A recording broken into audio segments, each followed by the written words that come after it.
राधे राधे, जय श्री कृष्णा। मैं सीमा सिंह आप सभी धर्म प्रेमियों का स्वागत करती हूँ। आज मैं आपको कार्तिक मास की एक नई कहानी सुनाने जा रही हूँ। अगर आप कार्तिक स्नान करते हैं, व्रत करते हैं, तो साथ में आपको कार्तिक मास की कहानी भी सुननी चाहिए। इससे व्रत के साथ में कहानी सुनने का पूरा फल मिलता है। आइए अब हम कार्तिक मास की एकदम नई कहानी सुनते हैं। एक बार की बात है, एक नगर का राजा था। वह बड़ा ही धार्मिक, प्रतापी, वीर, सत्यवादी था। राजा हर बरस अपनी पत्नी व कुटुंब कबीले के साथ गंगा नदी में कार्तिक स्नान करने जाता था। लेकिन उस राजा में एक कमी थी। वह राजा छुआछूत की प्रवृत्ति को मानता था। राजा के नगर के सभी लोग कार्तिक स्नान करने गंगा नदी में जाते थे। तब राजा के नगर का एक चमार जाति का परिवार था। वह चमड़े के जूते, जूतियाँ, बटुआ, बेल्ट, टोपी, दस्ताने सभी बनाता था। गांव के सभी लोग उन्हें वर्मा जी के नाम से जानते थे। उनकी बनाई हुई जूतियाँ बाहर गांव तक प्रसिद्ध थी। बड़े बड़े अमीर घराने के लोग उनसे जूतियाँ, पर्स, बेल्ट खरीदने आते थे। एक बार उनके मुखिया का मन हुआ कि मैं भी अपने पत्नी के साथ जोड़े से कार्तिक स्नान और व्रत करूं। तब उसने अपनी पत्नी से कहा कि भगवान, इस बार गंगा में कार्तिक स्नान करने का मेरा बहुत मन है। तो उसकी पत्नी बोली, स्वामी, नेकी और पूछ पूछ, आपने 100% सही बात कही है। पिछले कुछ दिनों से मेरा भी यही मन कर रहा है। हम जरूर कार्तिक स्नान और व्रत करेंगे। तब कार्तिक के पहले दिन वर्मा दंपति सुबह सुबह जल्दी उठे और गंगा नदी के तट पर स्नान करने के लिए पहुंच गए। तभी उस नगर के राजा की दृष्टि उनके ऊपर पड़ी। तब राजा ने अपने पहरेदारों को भेजकर उन्हें अपने पास बुलवाया और राजा ने गंगा के तट पर वर्मा दंपति के आने का कारण पूछा। तब वर्मा दंपति ने राजा को प्रणाम किया और पूरी सच्चाई बताई। उनकी बात सुनते ही राजा आग बबूला हो गया।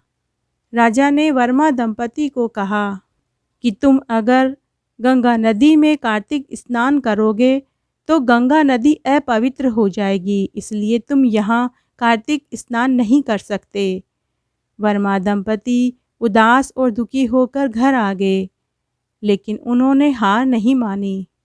तब वर्मा दंपति ने चमड़े के 2 कुंडे बनवाए और उनमें कुएं का पानी भरा और दोनों वर्मा दंपति घर पर ही स्नान करने लगे। और नहाते समय पूरे समय वह बोलते रहते, जय हो गंगा मैया की, मन चंगा तो कटौती में गंगा, जय हो गंगा मैया की। तब एक दिन जब उस नगर के राजा रानी गंगा नदी में कार्तिक स्नान कर रहे थे, तो राजा की बेशकीमती हीरे की अंगूठी और रानी का 9 लखा हार पानी में गिर गया। राजा के पहरेदारों ने नदी में छलांग लगाकर अंगूठी व हार को खूब ढूंढा, लेकिन उन्हें अंगूठी और हार कहीं नहीं मिली। तब राजा ने पूरी नगरी में यह ढिंढोरा पिटवा दिया कि जिसे भी राजा की अंगूठी व रानी का हार मिले वह वापस राजा रानी को लौटा दे और बदले में मुंह मांगा इनाम ले लेवे।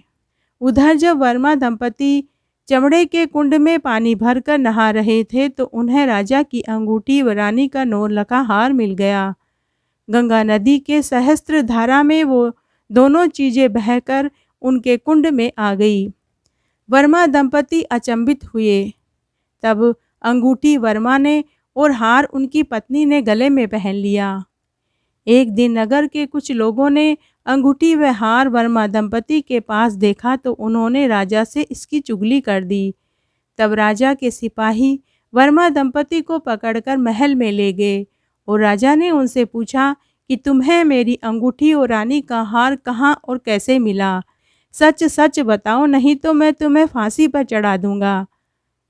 तब वर्मा दंपति राजा से बोले कि हे महाराज, हमने कार्तिक स्नान घर में ही चमड़े के कुंड में कुएं का पानी भर कर किया।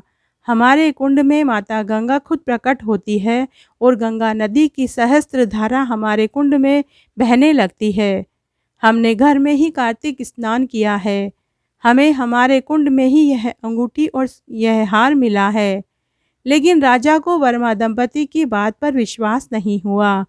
तब राजा और रानी, दरबारी, मंत्री, संतरी, प्रजा के गणमान्य लोग वर्मा दंपति के घर चमड़े के कुंड को देखने पहुंच गए। तब वर्मा दंपति ने चमड़े के कुंड में कुएं से लाकर पानी भरा। तभी वहां गंगा की सहस्त्र धारा फूट पड़ी और गंगा माता साक्षात प्रकट हो गई। जय हो गंगा मैया की, जय हो गंगा मैया की। वहां खड़े सभी लोग जयकारा लगाने लगे। वहां खड़े सभी लोगों ने गंगा मैया के दर्शन किए। राजा रानी के साथ सभी लोगों ने उनके चरणों में मस्तक झुका दिया। माता गंगा ने वर्मा दंपति का घर धन धान्य से भर दिया और उनका घर एक सुंदर महल में बदल गया। गंगा मैया ने वर्मा दंपति को ढेरों आशीर्वाद दिए और अंतर्ध्यान हो गई। तब वर्मा दंपति ने राजा की अंगूठी व हार उन्हें वापस लौटा दिया। तब राजा और रानी ने उनसे मुंह मांगा इनाम मांगने को कहा। तब वर्मा दंपति ने कहा कि हे महाराज, हमें धन दौलत तो माता गंगा ने दे दिया है, हमें और धन नहीं चाहिए। आप तो केवल हम जैसे लोगों को गंगा नदी में स्नान करने की अनुमति दे दीजिए। तब राजा ने खुशी खुशी यह बात स्वीकार कर ली। जय हो गंगा मैया की, जय हो गंगा मैया की। मन चंगा तो कटौती में गंगा, यह कहावत इस कहानी को सुनते ही सच लगने लगती है। इस प्रकार आज मैंने आपको कार्तिक की एक नई कहानी सुनाई। आशा करती हूँ आपको यह जरूर पसंद आएगी। कार्तिक के महीने में सुनी जाने वाली धर्मराज जी की व्रत कथा सुनाने जा रही हूँ। एक गांव में एक ब्राह्मण और ब्राह्मणी रहते थे। उनके 2 लड़के और एक विधवा पुत्री थी। वे अति निर्धन थे, लेकिन उन्होंने एक नियम ले रखा था कि घर आए हुए अतिथि का वे आदर सत्कार करते थे। हर रोज एक अतिथि को भोजन कराने के बाद ही वो भोजन करते थे। खुद भूखे रह जाते, लेकिन आए हुए अतिथि को वो जरूर भोजन कराते थे। यही उनका नियम था। संजोग से अगर कोई अतिथि उनके घर नहीं आता तो वे गाय को घास और चिड़ी को दाना डालने के बाद ही भोजन करते थे। एक बार की बात है, लगातार 4-5 दिनों तक बरसात होने से ब्राह्मण के आंगन में कोई अतिथि नहीं आया। अतिथि तो क्या, उनके आंगन में कोई चिड़िया तक नहीं आई। ब्राह्मण नियम का बड़ा पक्का था, इसलिए उन्होंने 4-5 दिन तक अन्न का एक दाना तक मुंह में नहीं डाला। ब्राह्मण की यह कठिन परीक्षा थी। वह भूखों मरने लगा। उसके साथ उसकी पत्नी और उसकी विधवा बेटी भी भूखी थी। एक दिन भगवान को उनके ऊपर दया आई। तब भगवान हंस और हंसनी का रूप धारण करके ब्राह्मण के आंगन में गए। स्वयं भगवान विष्णु और माता लक्ष्मी ने ब्राह्मण के नियम रखने हेतु आए थे। ब्राह्मण कुटुंब ने जब यह देखा तो वे बहुत प्रसन्न हुए और घर में से दाने लाकर आंगन में डाल दिए, लेकिन हंस और हंसनी ने एक भी दाना नहीं खाया। ब्राह्मण और ब्राह्मणी और उसकी विधवा बेटी बहुत दुखी हुए। तभी हंस का वाचा फूटा और वह बोला कि हे ब्राह्मण, हम तो मानसरोवर के हंस हैं, हमें तो सच्चे मोती ही खाने हैं। यह सुनकर ब्राह्मण दुविधा में पड़ गया कि वह सच्चे मोती कहाँ से लाए। उनके घर में तो एक समय का भोजन भी नहीं मिलता है, वह सच्चे मोती कहाँ से ला कर दे। लेकिन ब्राह्मणी बड़ी चतुर और होशियार थी। उसने हिम्मत नहीं हारी। वह गांव के झवेरी के पास गई और वहां से 1.25 सेर मोती उधार लाकर आंगन में बखेर दिए। हंस और हंसनी बहुत खुश हुए और सच्चे मोती खाकर पानी पीकर उड़ गए। 4 दिन से भूखे ब्राह्मण परिवार ने शांति से भोजन किया। भोजन करने के बाद ब्राह्मण की लड़की जब बर्तन मांजने आंगन में आई तो उसने देखा कि कोने में एक सच्चा मोती पड़ा हुआ था। उसने वह मोती उठाया और तुलसी क्यारे में डाल दिया।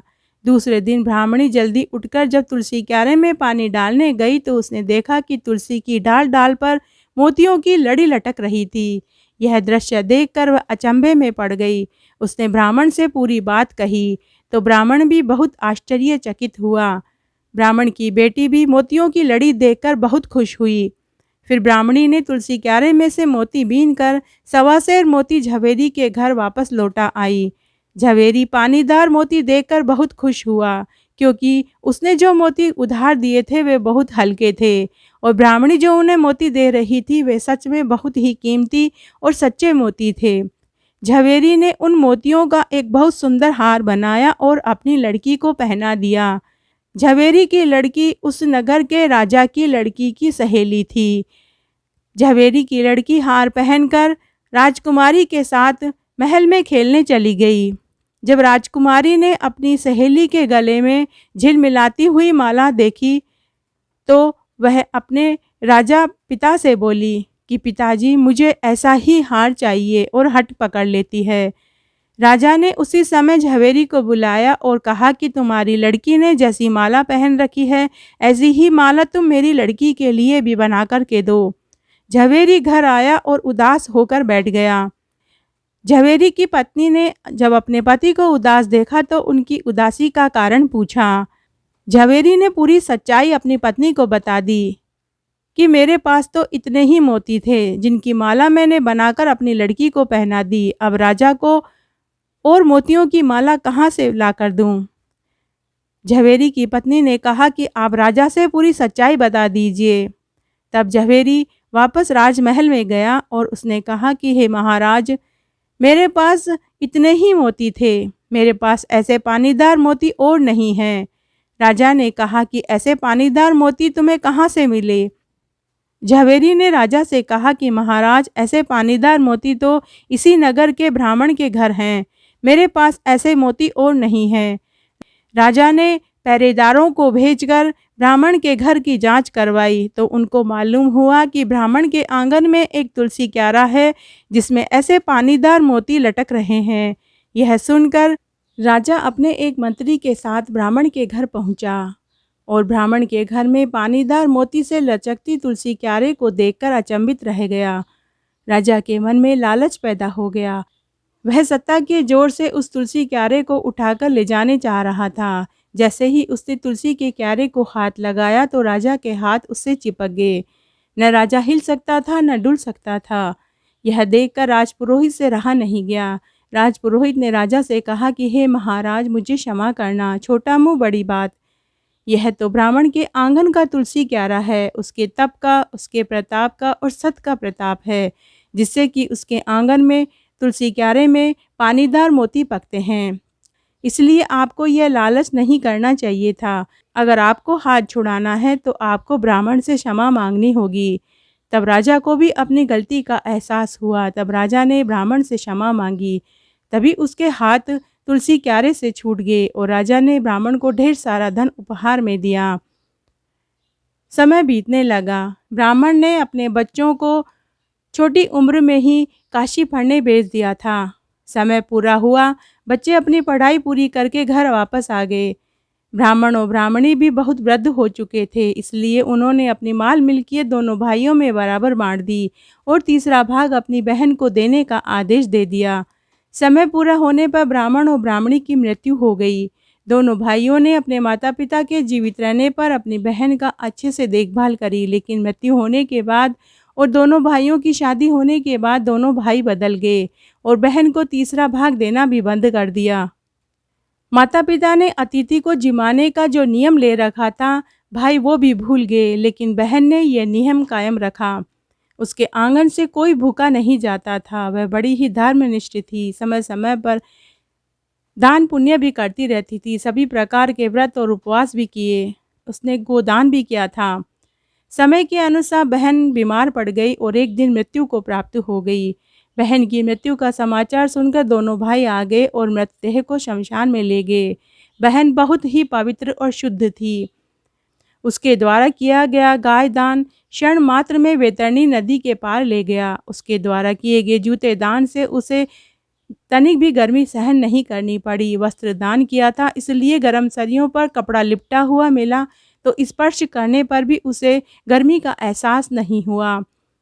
उसने गरीबों और भूखों को अन्न दान किया था, इसलिए उसकी आत्मा को कोई विघ्न नहीं सहन करना पड़ा। यम मार्ग का कठिन रास्ता वह आसानी से पार कर गई और धर्मराज की चौखट पर पहुंच गई। चित्रगुप्त जी ने उसका लेखा जोखा पढ़कर धर्मराज जी को सुनाया। धर्मराज जी ने उससे कहा कि बहन, तूने खूब दान पुण्य करे, तेरा यहाँ संचित है, लेकिन तूने मेरे नाम का व्रत नहीं किया, इसलिए तुझे स्वर्ग का वास नहीं मिलेगा। इसलिए तुझे मृत्युलोक में भेज रहा हूँ, तू मेरा व्रत पूरा करके वापस आना। बहन सोच में पड़ गई और धर्मराज जी से पूछने लगी कि हे धर्मराज जी, आपका व्रत किस प्रकार करते हैं, मुझे पूरी विधि बताइए। धर्मराज जी बोले कि मेरा व्रत मकर संक्रांति के दिन से शुरू करते हैं और 6 महीने तक करते हैं।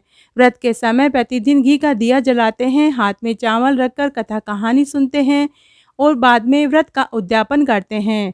उद्यापन में बांस की एक छाबड़ी लेना, उसमें 1.25 सेर ज्वार, 1.25 सेर मोती, 1.25 सेर वजन की चांदी की नाव, सिड्डी, कपड़े का टुकड़ा, एक जोड़ी कपड़े, सोने और चांदी की मेरी मूर्ति, यह सब एक योग्य ब्राह्मण को देना चाहिए। अगर यह संभव न हो सके तो यथाशक्ति दान कर देवें।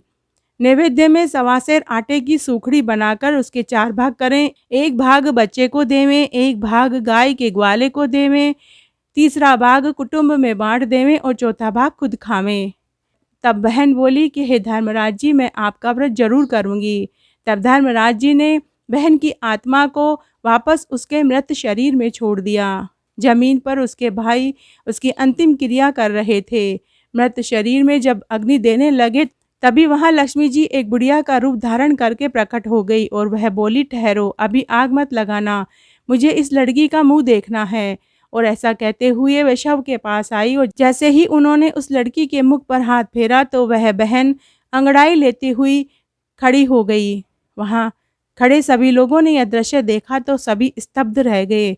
बहन को जीवित देखकर भाई भी बहुत खुश हुए और भाई उसे अपने घर ले जाना चाह रहे थे, लेकिन बहन ने मना कर दिया। बहन ने कहा कि नहीं भाई, मैं अपने घर में ही जाकर रहूंगी। बुढ़िया रूप में जो लक्ष्मी जी थी, बहन उससे बोली कि माताजी, आप मेरे साथ मेरे घर चलिए, हम धर्मराज जी की कहानी सुनेंगे, तभी मुझे स्वर्ग मिलेगा और मैं आपको स्वर्ग में ले जाऊंगी। बहन ने धर्मराज जी का व्रत और पूजन किया। बहन ने धर्मराज जी का व्रत पूरा किया और उद्यापन किया। समय पूरा होने पर उसकी मृत्यु हो गई। धर्मराज जी ने उसे लेने के लिए विमान भेजा। बहन विमान में उस बुढ़िया को लेकर बैठ गई। बहन सीधे स्वर्ग में पहुंच गई। उस समय घर में जगमगाते दिए जले, आंगन में कक्कू के पगले मंडगे, मोती के सतिया बन गए। यह देखकर सभी लोगों को बड़ा आश्चर्य हुआ। इस प्रकार धर्मराज जी के व्रत के प्रताप से और दान पुण्य से बहन को स्वर्ग मिला। तो हे धर्मराज जी, जैसे उस बहन को यम का मार्ग के कठिन दुख सहन नहीं करने पड़े और जैसे उसे मरने के बाद स्वर्ग की प्राप्ति हुई, वैसे सबको मिले। कहानी कहने वाले को, सुनने वाले को और हुक्कारा भरने वाले को। घटती हो तो पूरी हो तो परवान चढ़े, भूले बिसरे नाम तेरे भंडार में भरे। आज मैं आपको कार्तिक मास में सुनी जाने वाली एक पौराणिक कहानी सुनाने जा रही हूँ। एक बार एक सास और बहू थी। गांव में सभी कुएं पर से ही पीने का पानी लाते थे। बहू रोज सुबह कुएं पर पानी लेने जाती थी।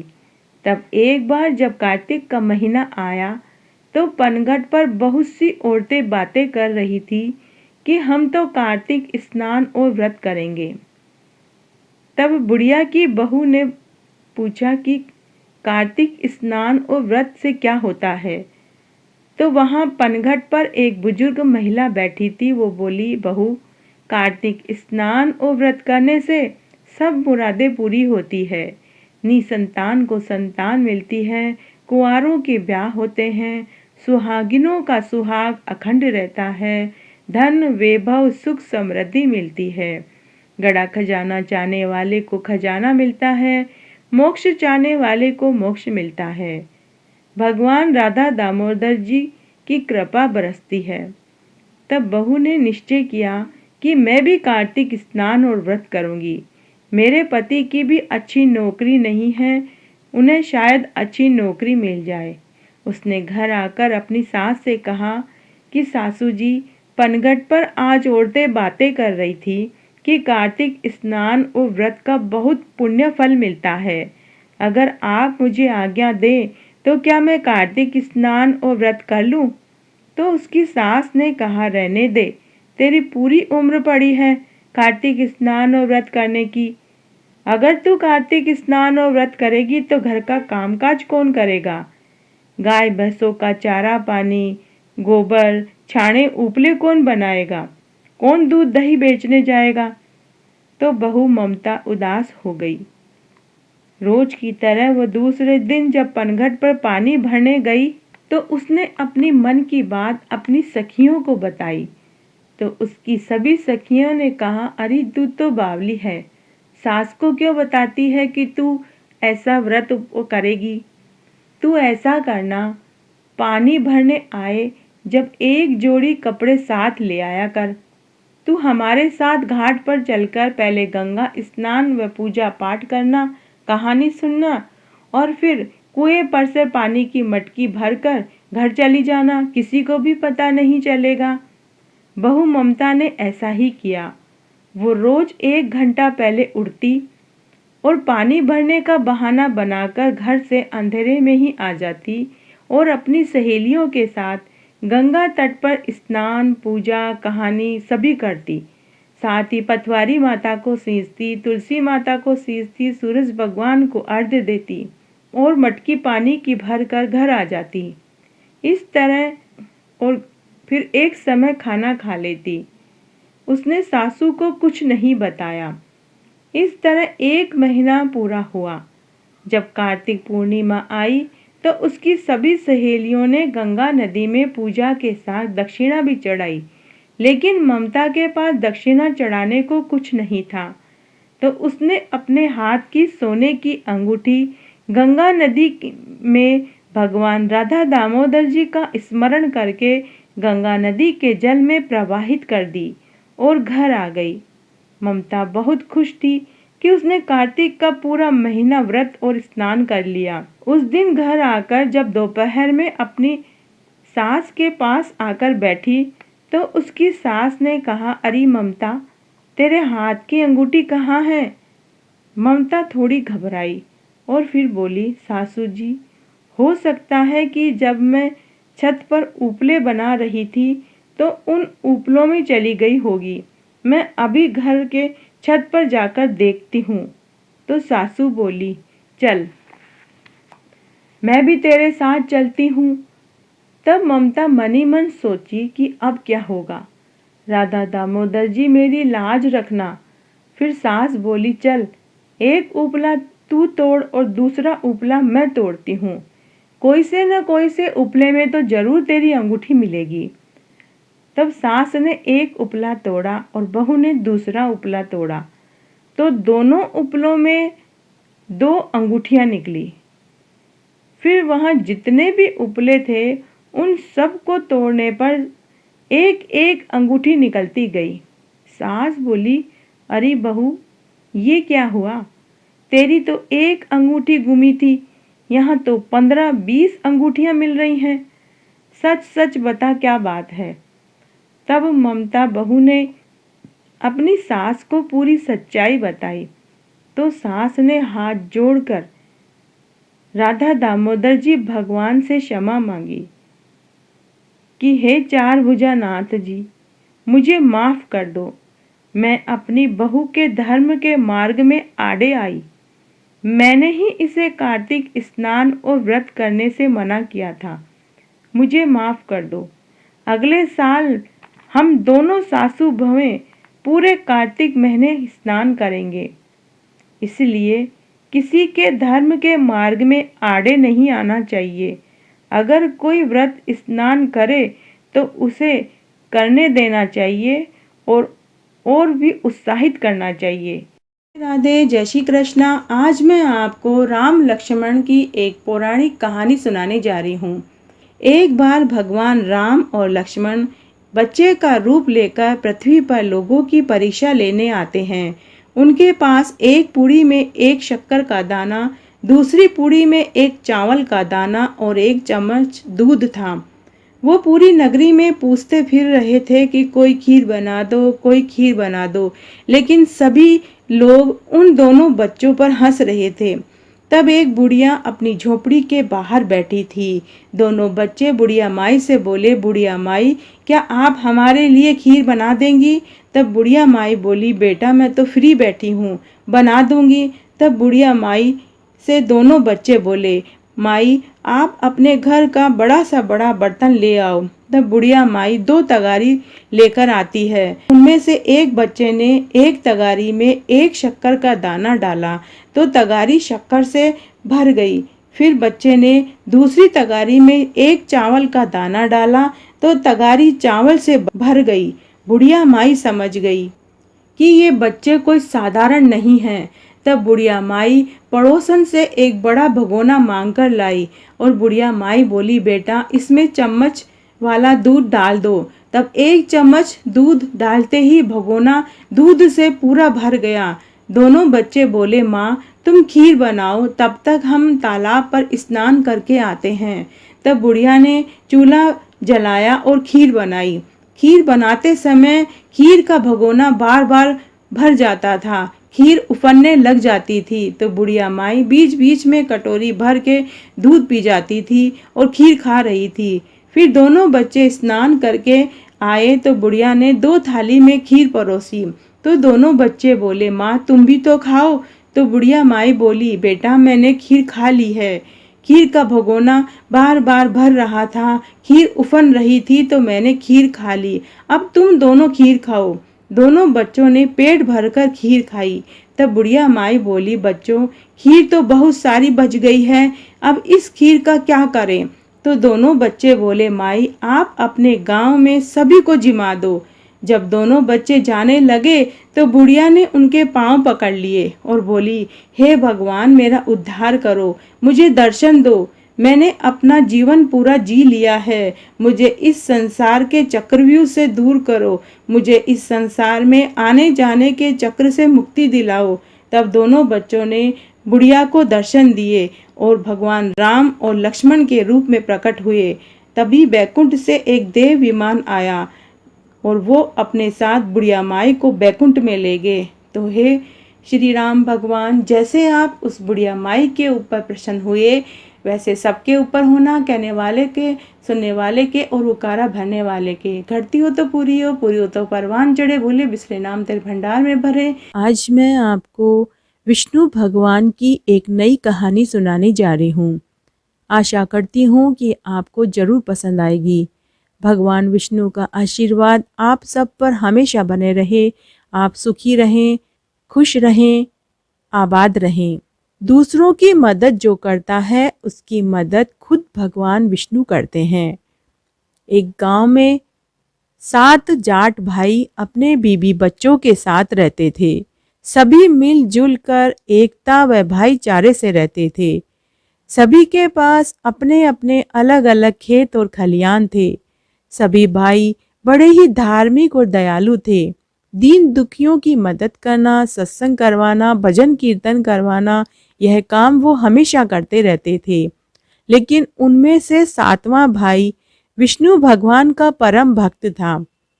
उनके गांव में एक पंडित जी काशी से आया करते थे। कई कई दिन गांव में सत्संग, भजन और प्रवचन देते थे। एक बार पंडित जी गांव में आए। उनकी वाणी में अजीब जादू था। उनकी वाणी में मिठास भरा हुआ था।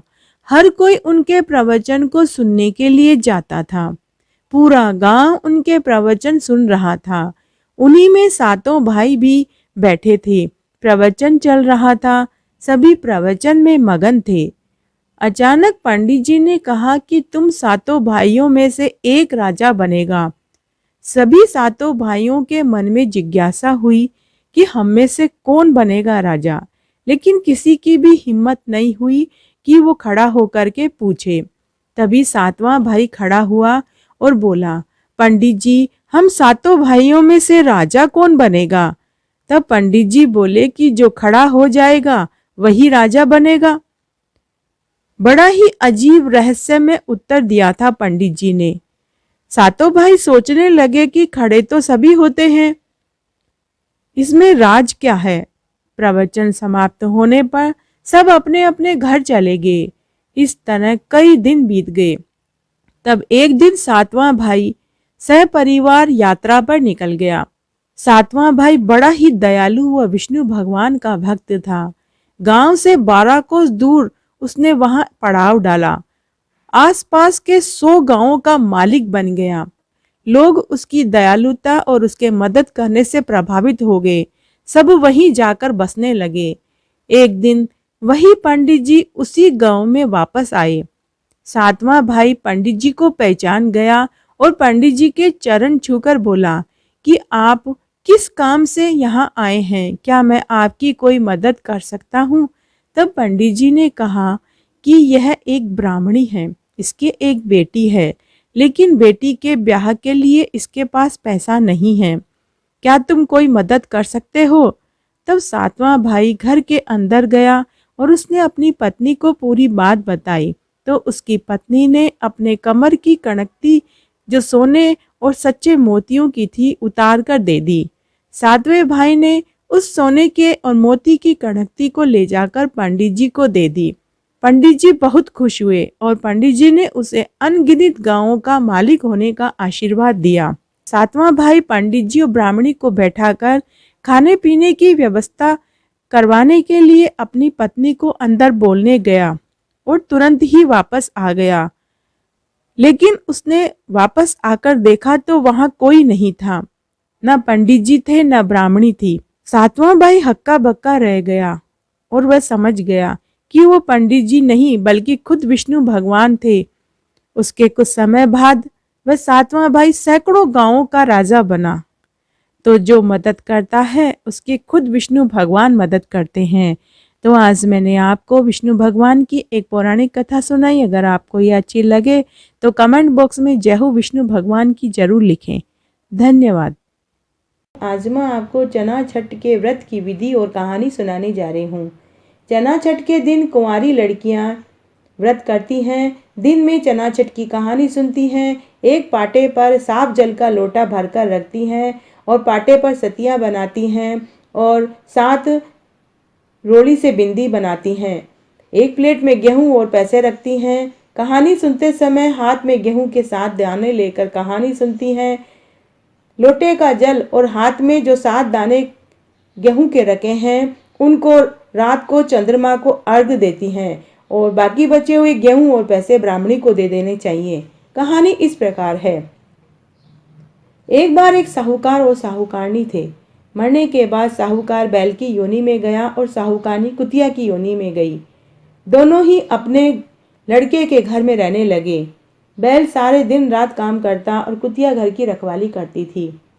एक दिन उनके पिता का श्राद्ध आया तो उन्होंने खीर पूड़ी और हलवा बनाया।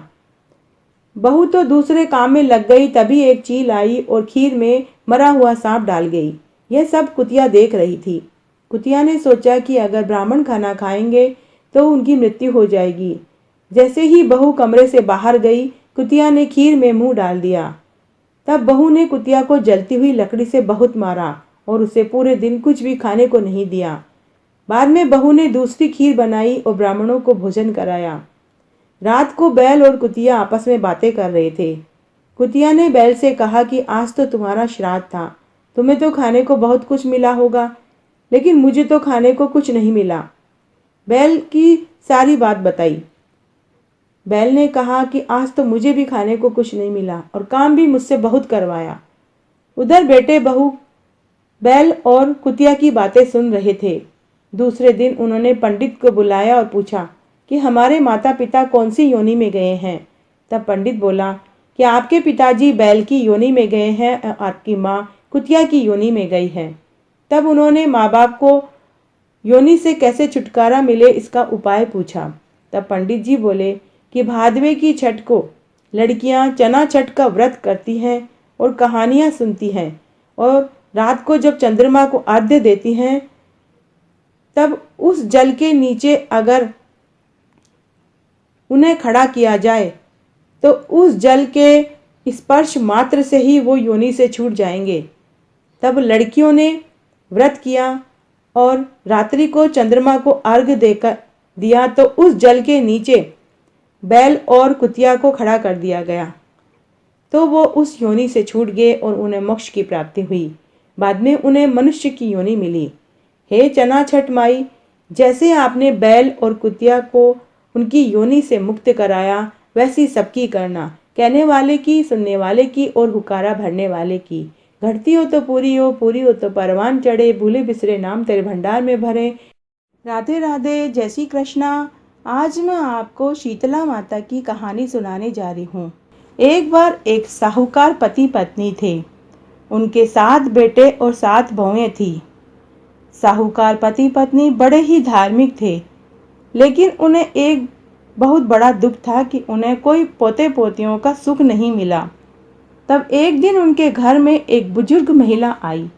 साहूकार पति पत्नी ने उनकी खूब सेवा की, खाना खिलाया। तब वह बुजुर्ग महिला बोली, आप दोनों पति पत्नी बहुत दुखी लग रहे हैं। तब साहूकार पति पत्नी ने कहा, भगवान का दिया सब कुछ है हमारे पास, लेकिन हमें पोते पोतियों का सुख नहीं मिला।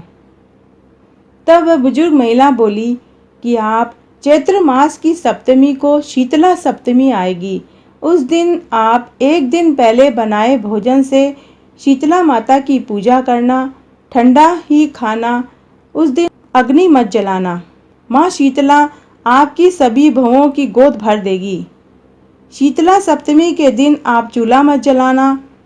इस तरह साहूकार पति पत्नी ने अपने सभी बेटा बहुओं के साथ शीतला माता का विधि विधान से पूजा किया। एक दिन पहले उन्होंने पूड़ी, पकौड़ी, हलवा, राबड़ी बनाया, उसी का शीतला माता को भोग लगाया और वही प्रसाद के रूप में उन सब ने खाया। उसके बाद 1 साल के अंदर ही सभी बहुओं को एक एक लड़का हुआ। लेकिन जब दोबारा शीतला सप्तमी आई तो सभी शीतला माता का पूजा करना भूल गए। सभी ने शीतला सप्तमी के दिन चूल्हा जलाकर खाना बनाया, जिससे शीतला माता रुष्ट हो गई। उस रात्रि को शीतला माता ने साहूकारनी को दर्शन देकर कहा कि तुमने शीतला माता की पूजा नहीं की, इसलिए तुम्हारा पति मर गया है। साहूकारनी पागल हो जाती है और जंगल में भटकने लगती है। तभी उसने देखा कि वही बुजुर्ग महिला जो उसके घर आई थी, वह एक पेड़ के नीचे बैठी थी। साहूकारनी उसी महिला के पास गई तो देखा कि उसका शरीर जगह जगह से जला हुआ था। साहूकारनी ने जले हुए शरीर का कारण पूछा। तब वह बुजुर्ग महिला बोली, तुमने और तुम्हारी बहुओं ने शीतला सप्तमी के दिन गर्म खाना बनाकर खाया, जिससे मेरा शरीर जल गया। तब साहूकारनी समझ जाती है कि यह बुजुर्ग महिला कोई और नहीं, स्वयं शीतला माता है। साहूकारनी शीतला माता के चरण पकड़ लेती है और क्षमा याचना मांगती है। तब शीतला माता बोली, तू मेरे शरीर पर कच्चा दूध और दही का लेप लगा, जिससे मुझे ठंडक मिलेगी और उससे तेरा पति भी जीवित हो जाएगा। तब साहूकारनी शीतला माता के शरीर पर कच्चा दूध और दही का लेप लगाती है, जिससे शीतला माता को ठंडक मिलती है। तो शीतला माता बोली, जैसे मेरे कलेजे को ठंडक मिली, वैसे तुझे भी ठंडक मिले। तभी उसके बेटा बहू वहां आ जाते हैं और वो बोलते हैं, माँ घर चलो, पिताजी अब बिल्कुल ठीक हैं। साहूकारनी जैसे ही पीछे मुड़कर देखती है तो शीतला माता अंतर्ध्यान हो चुकी थी। उसके बाद साहूकार पति पत्नी हर साल अपने बेटा बहुओं और पोतों पोतियों के साथ शीतला माता का पूजन करने लगी। तो हे शीतला माता, जैसे आप बाद में साहूकार पति पत्नी के ऊपर प्रसन्न हुए, वैसे सबके ऊपर होना। कहने वाले को, सुनने वाले को और हुकारा भरने वाले को। घटती हो तो पूरी हो, पूरी हो तो परवान चढ़े, भूले बिसरे नाम तेरे भंडार में भरे। राधे राधे, जय श्री कृष्णा। आज मैं आपको एक पौराणिक कहानी सुनाने जा रही हूँ। यह पौराणिक कहानी धर्मराज और चित्रगुप्त जी की है। इसमें अगर यम द्वितीया का व्रत किया जाता है तो इसका कितना पौराणिक फल मिलता है, वो ये कहानी सुनने के बाद आपको पता चल जाएगा। कार्तिक का महीना चल रहा है, इसमें अगर यह व्रत किया जाए और कहानी सुनी जाए तो इसका बहुत पुण्य फल मिलता है। कहानी इस प्रकार है। भीष्म से युधिष्ठिर जी बोले, आपकी कृपा से मैंने धर्मशास्त्र सुने। ब्राह्मण, क्षत्रिय, वैश्य, विशेषकर शूद्रों के सब धर्म आपने कहे। तीर्थ यात्रा विधि कही तथा मास, नक्षत्र, तिथि, वारों के जो व्रत आपने कहे, उनमें से यम द्वितीया का क्या पुण्य है और यह व्रत किस समय कैसे हो, यह मैं आपसे सुनना चाहता हूँ। भीष्म जी बोले, हे युधिष्ठिर, यह तुमने बहुत अच्छी बात पूछी है, अतः मैं तुमसे यह कहूँगा। विस्तार पूर्वक धर्मराज जी की यम द्वितीया की कहानी तुम सुनो। कार्तिक मास के शुक्ल पक्ष तथा चैत्र मास के कृष्ण पक्ष की द्वितीया यम द्वितीया होती है। युधिष्ठिर जी बोले, कार्तिक एवं चैत्र मास की यम द्वितीया में किसका पूजन करना चाहिए और कैसे करना चाहिए? भीष्म जी बोले, मैं तुम्हें एक पौराणिक उत्तम कथा कहकर सुनाता हूँ, जिसके सुनने मात्र से मनुष्य के सभी पापों से छूट जाता है, इसमें कोई संशय नहीं है। अगले सतयुग में जिनकी नाभि में कमल है, उन भगवान से 4 भुजा वाले ब्रह्मा जी उत्पन्न हुए, जिन्हें भगवान ने चारों वेद कहे। पद्म नाभि नारायण बोले, हे ब्रह्मा जी, आप संपूर्ण सृष्टि को उत्पन्न करने वाले, सब योनियों की गति हो, अतः मेरी आज्ञा से संपूर्ण जगत को शीघ्र रचो। हे राजन, श्री हरि के इन वचनों को सुन ब्रह्मा जी ने प्रफुल्लित होकर मुख से ब्राह्मण को, भुजाओं से क्षत्रियों को, जंघाओं से वैश्यों को तथा पैरों से शूद्रों को उत्पन्न किया। इसके बाद देव, गंधर्व, दानव, राक्षस पैदा किए।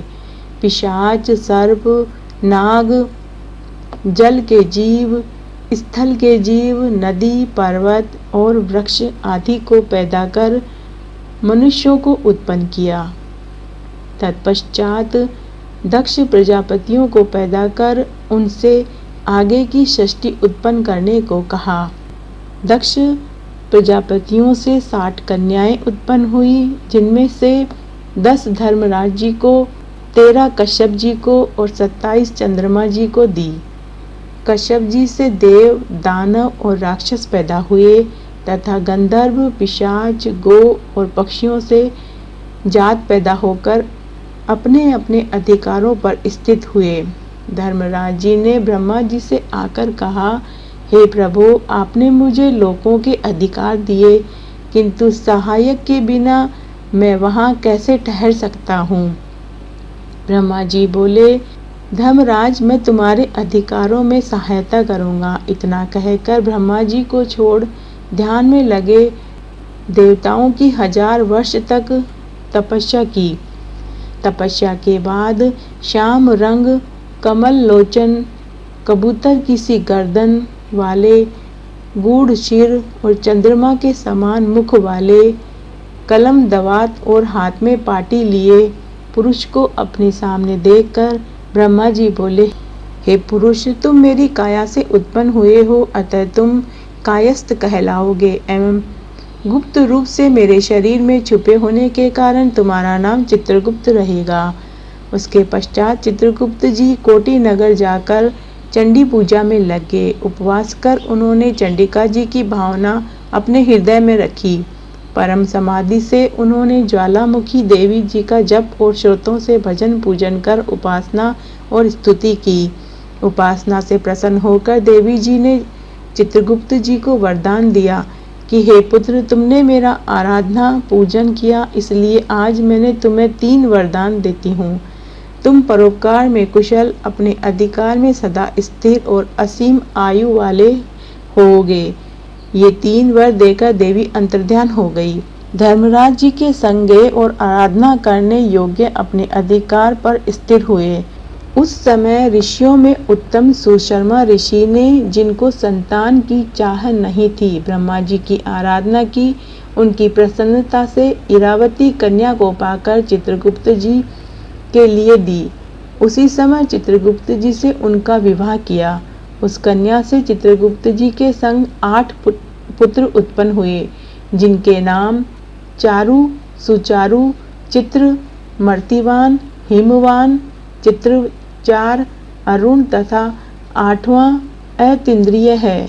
दूसरी जो मनु की कन्या दक्षिणा विवाही गई, उससे 4 पुत्र हुए, जिनके नाम भानु, विभानु, विश्वभानु और वीर्यवान हैं। चित्रगुप्त जी के ये 12 पुत्र पृथ्वी पर फैले। 4 मथुरा जी को गए और माथुर कहलाए। 4 गोड़ देश को गए, इसमें वे गोड़ कहलाए। चित्रभट नदी को गए, इससे वे भटनागर कहलाए। भानु श्रीनिवास गए, इससे वे श्रीवास्तव हुए।